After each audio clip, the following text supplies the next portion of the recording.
So our final answer is 2xy times 3xy minus y plus 3x squared.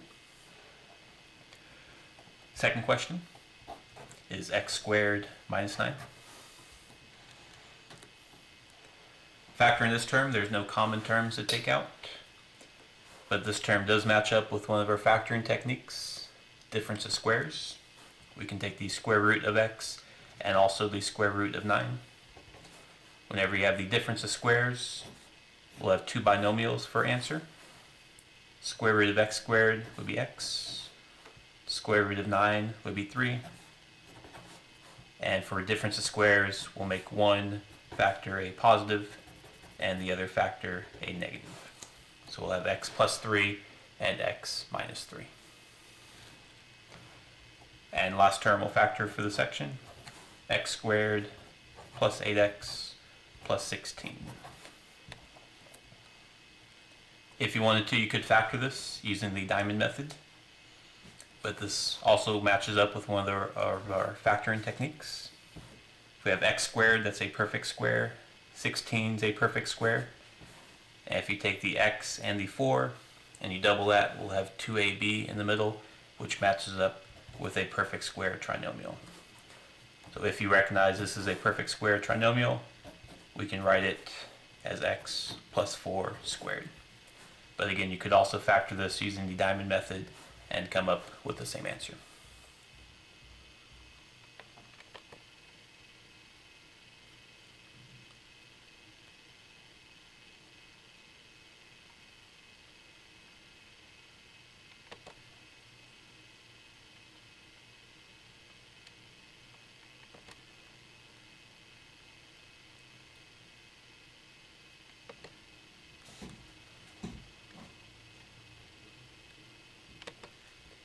Title of the last section today is More Factoring.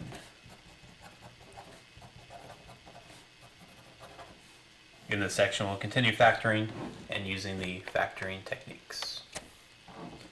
First question is a cubed minus 4a squared plus 3a minus 12. Looking at this term, there is no greatest common factor to factor out. When you see four terms usually means you can factor by grouping. To factor by grouping, we'll look at the first two terms and then look at the second two terms. Factoring the first two terms, we can take out the greatest common factor. Both of these have a's, and they also have at least two a's, so we can factor out a squared. Factoring out a squared just from the first two terms, we'll be left with a minus 4. Factoring the last two terms, 3a minus 2, the greatest common factor would be 3 or positive 3. And factoring a 3 out from each of those two terms, we'll be left with a minus 4. When factoring by grouping, again, the parentheses must match up, a minus 4 and a minus 4. If they don't match up, you have to use a different factoring technique or go back and check your work. When the parentheses do match up, the terms outside, a squared and 3, will be one of the factors, a squared plus 3, and the parentheses that do match up is our second factor, which is a minus 4. You can always check the parentheses at the end, make sure there's no other common factors to take out. Next question is c cubed d cubed plus 27. Looking at this question, we have a cubed exponents, which leads us to look at the difference of cubes or sum of cubes. Since we're adding, this will be the sum of cubes, since we can take the cube root of c and d, and we can also take the cube root of 27. To factor this, it's a good idea to take the cube root of each of these. C cubed would just be c, and d cubed would be d. 27, the cube root is the number times itself 3 times, that's 27. And that number would be 3, since 3 cubed would be 27. Once we have the cube root of each term, we can fill in using the formula for sum of cubes, where this will be a and this will be b. The first parentheses is just the terms CD and 3, and we'll keep the plus sign from the sum of cubes. So we'll have CD plus 3. The second parentheses will be a trinomial. The first term is CD, but we'll square CD, so this will be C squared and D squared. The second term will actually have a minus sign. When you have the sum of cubes, the second term in the trinomial will be minus, and we'll put both the terms together, CD times 3, which will be 3CD. And last term for the trinomial, we'll take the last term that we took the cube root of, which is 3, and we'll square the 3, so our last term would be 9. So our final answer for sum of cubes is CD plus 3 and C squared D squared minus 3CD plus 9. And last question for the section. 2x squared minus x minus 21. Factoring this expression, you can look at the factoring techniques that we did, but there's no common factors, there's no perfect squares, so none of the factoring techniques that we've written down today will factor this expression. What we can do though is use the diamond method to factor. Anytime you have a trinomial, ax squared plus bx plus c, you can use the diamond method to see if the expression factors. The difference on this expression is we have a coefficient in front of the x squared. So when we do the diamond method, the number on top, instead of negative 21, we'll actually multiply negative 21 times the coefficient, so we'll have negative 42 on top of the diamond method. And the number on the bottom would be negative 1. From here, we can factor like normal. Again, we want to find two numbers that multiply to get the top number, negative 42, and those same two numbers have to add to get negative 1. Those numbers would be negative 7 and positive 6. Negative 7 times 6 is negative 42, and negative 7 plus 6 is negative 1. Another difference when factoring when you have a coefficient, instead of the answers x minus 7 and x plus 6, because that would not get us 2x squared when you FOIL, what we'll do is rewrite the original question 2x squared, but instead of negative x, we'll split up negative x using these two numbers, negative 7x and plus 6x. By using these two numbers, it's still equal to negative x. Negative 7x plus 6x would be negative 1x. But now we have two terms in the middle, and we can add the negative 21 on the end. So we have 4 terms altogether. When we have 4 terms, we can factor by grouping. Factor by grouping from here, the common term in the first two will have x. Taking the x out of each of these, we'll be left with 2x minus 7. Factoring the last two terms, we can take out a positive 3, and we'll be left with 2x minus 7. Again, factoring by grouping, the parentheses should match up, and your first parentheses you can write the terms outside, x plus 3, and the second factor, as long as the parentheses match up, our second factor is 2x minus 7. So our final answer, x plus 3 and 2x minus 7.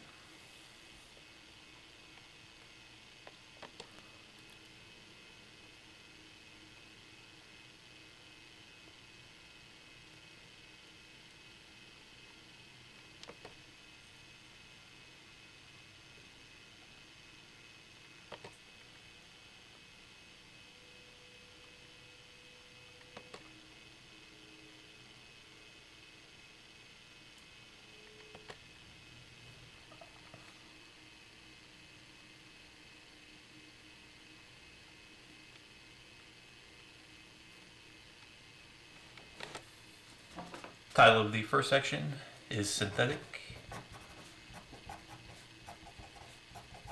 Substitution.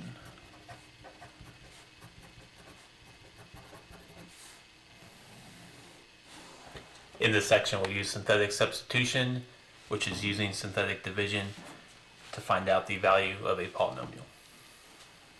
In this section, we will find g of 3. First question is g of x equals x squared minus 8x plus 6. One way to solve this question to find g of 3 is to take 3, plug it in for x, simplify it out to get your answer. A different way to use synthetic substitution, we can use synthetic division. Using g of 3, we'll take that same number 3 and put that in the box, and we'll do synthetic division with the polynomial. Taking the coefficients, we'll have 1, negative 8, and positive 6. And when we do synthetic division, the last number or remainder will be the answer to the question.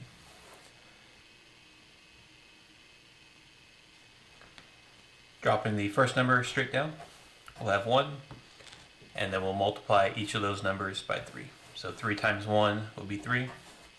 Adding straight down, we'll have negative 5. Multiplying again by 3, we'll have negative 15. And adding straight down, we'll have negative 9.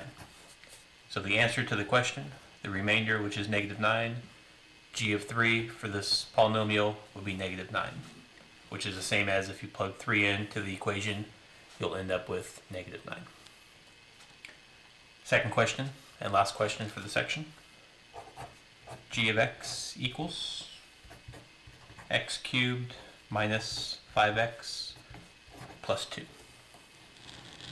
Again, for this question, we'll find g of 3, or we'll use synthetic division to find the remainder, which is the same as finding g of 3. The first coefficient would be 1. Keep in mind we're missing x squared for this polynomial, so we'll have a 0 coefficient for x squared, and then negative 5 and positive 2. Completing the synthetic division, dropping the 1 straight down, multiplying each number again by 3, and adding straight down for the rest of the problem. 3 times 3 would be 9, adding straight down would be 4, 3 times 4 would be 12, and adding straight down will give us the answer 14. So g of 3 for the polynomial would be 14.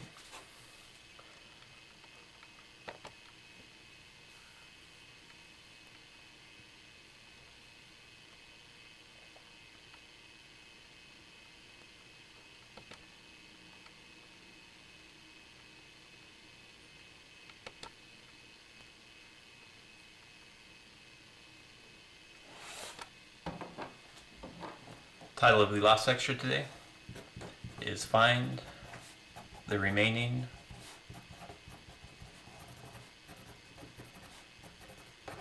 Factors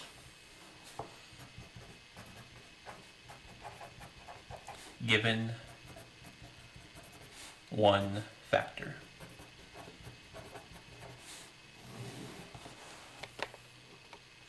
In this section, we'll be given one factor for a polynomial, and we'll find the remaining factors using that factor. First question is x cubed plus 2x squared minus x minus 2. And a factor of this is x minus 1. What this means is this polynomial, if it's in factored form, one factor would be x minus 1, and we want to find the remaining factors. One way to solve this is to take the factor and divide it into the polynomial, and the remaining answer, we can factor that. For example, factoring x minus 1, we can use synthetic division to divide x minus 1 into the polynomial, and then we'll factor the remaining answer. If we have x minus 1, if you remember, we'll switch the sign. X minus 1 we'll divide using a positive 1. And the coefficients given will be 1, 2, negative 1, and negative 2. And again, we'll use synthetic division to divide out x minus 1, and the remaining answer will factor to get the answer to the question. Dropping the 1 straight down, and then multiplying by 1, adding straight down, multiplying by 1, adding straight down, and multiplying by 1. We'll have a remainder of 0.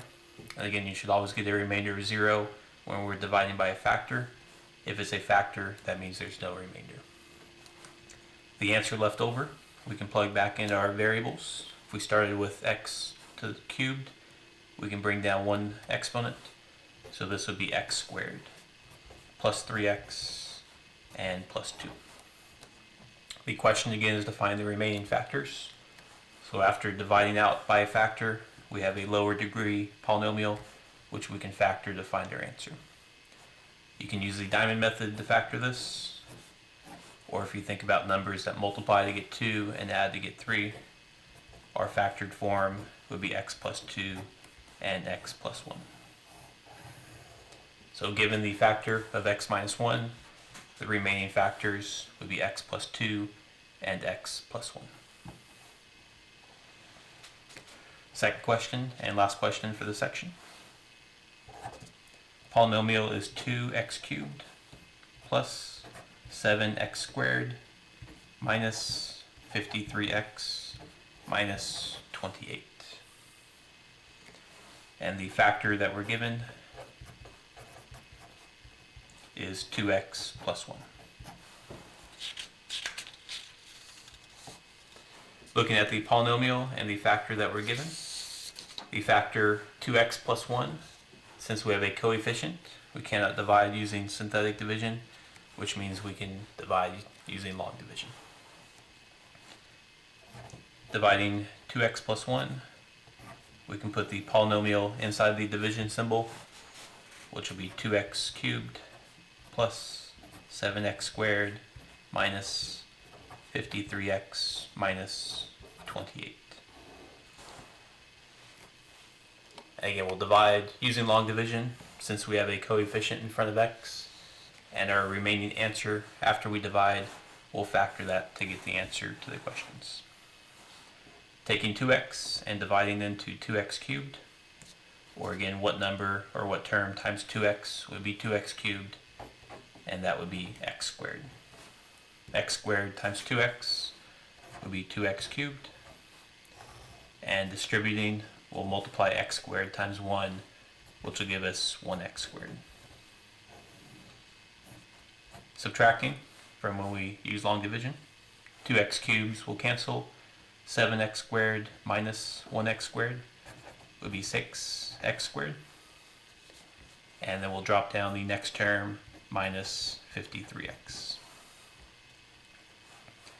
2x dividing into 6x squared would be 3x. 3x times 2x is 6x squared, and 3x times a positive 1 would be positive 3x. Subtracting again, the 6x squareds would cancel. Negative 53x minus 3x would be negative 56x. And dropping down the last term, negative 28. 2x dividing into negative 56x would be minus 28x, or minus 28. Negative 28 times 2x would be negative 56x. And negative 28 times a positive 1 would be negative 28. Subtracting, negative 56 minus a negative 56, we'll be adding 56, so those will cancel. Negative 28 minus a negative 28, subtracting negative 28 would be adding 28, so those will cancel, and we'll have a remainder of 0. And again, anytime you divide by a factor, 2x plus 1 will have no remainder. The answer left over again, we want to factor. X squared plus 3x minus 28. You can use a diamond method to factor, or picking the numbers that multiply to negative 28 and adding to positive 3. The two factors would be x plus 7 and x minus 4. So given one factor of a polynomial, using division, we can find the other factors.